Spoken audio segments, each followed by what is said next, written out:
Life is a lot like being in a play.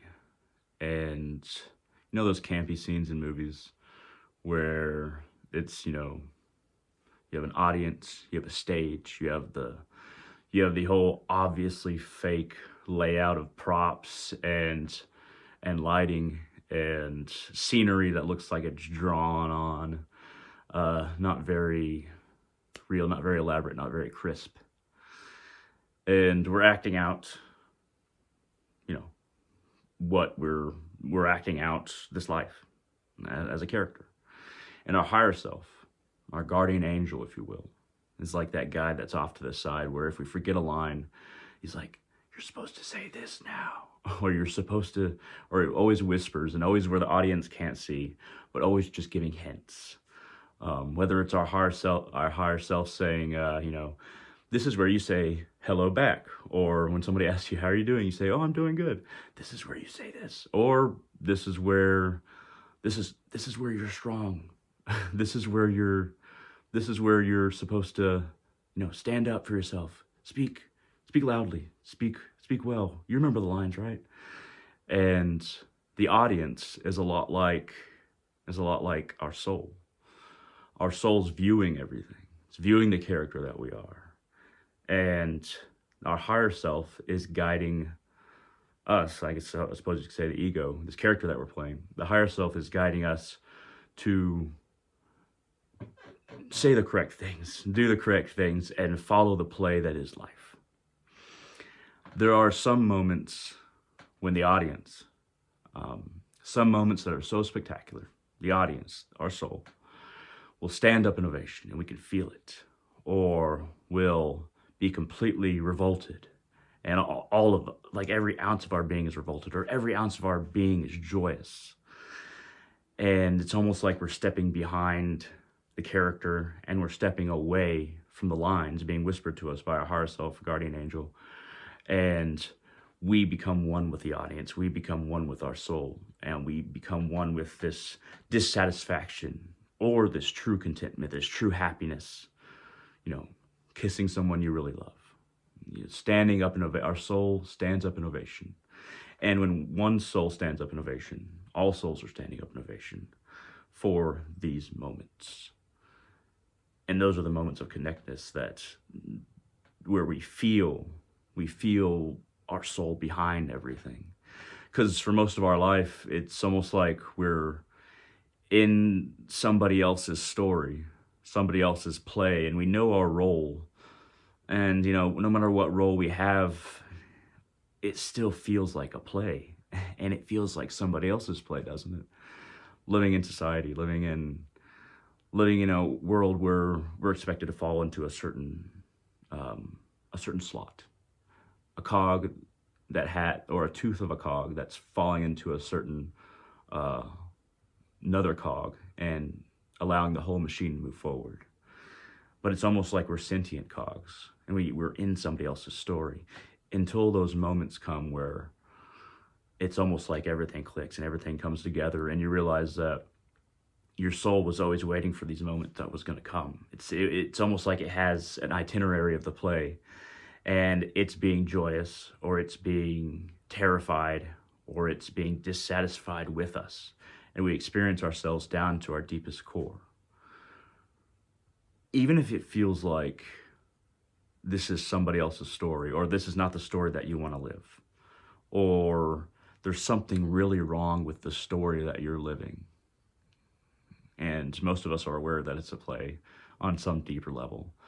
But even if you're dissatisfied with the role that you're playing in somebody else's play, with the character that you are, with the actor that you are, and with the emotions that you're expected to feel, and kind of, the things you're supposed to do because everybody else in the play is doing it. Even if you feel so disconnected from the story that is someone else's and it feels like somebody else wrote it or is writing it or has written it, I think that we have to understand that our soul sees beyond that. It sees that even though we're a part of this play and we feel it, it sees that, okay, these good moments are coming. These moments of revelation, of truth, of realizing that it's your story and that there's something of yourself that you can put into the play that isn't inherent of it, separate from you.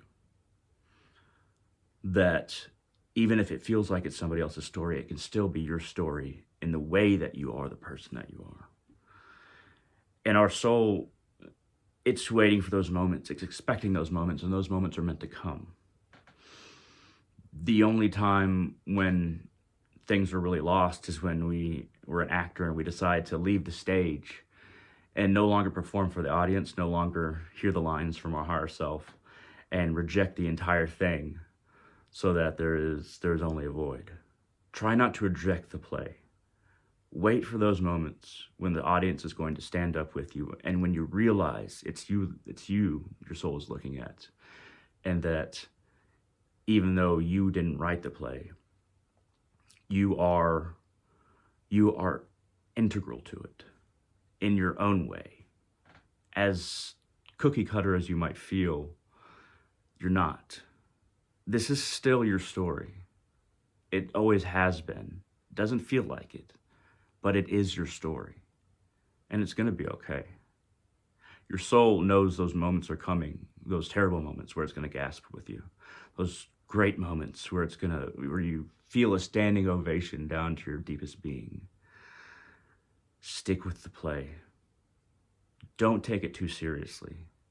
And don't feel like whatever role you're playing is minor, because it takes all the actors, and it takes commitment in whatever you're doing. Whatever role you're playing or whoever you are, commit to it. Feel it, be it. Understand it's a play, yes, but be that character. Be who you are and play whatever role you feel like you need to play, even if it feels like somebody else's story. Those good moments are coming, those bad moments are coming.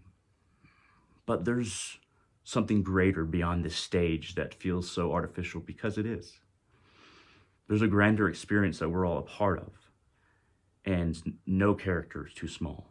Every character is casted exactly where they should be, which is very painful, because it's like, what, was I meant to feel this pain? Was I meant to go through this? It's bigger than us. At the same time, every single person is important, and the bigger cannot exist without all the smaller. All the pieces are required, every single one, no matter how small we feel. It's going to be okay, and your part is valid. Play it to your greatest ability, because you can do this. You can play your part. You can do what you feel like you got to do. You know the lines. You feel the lines. You don't need that person off the side telling you, because that person is part of you. Your higher self is part of you. Your soul that's watching is a part of you. And we are the stage at the same time.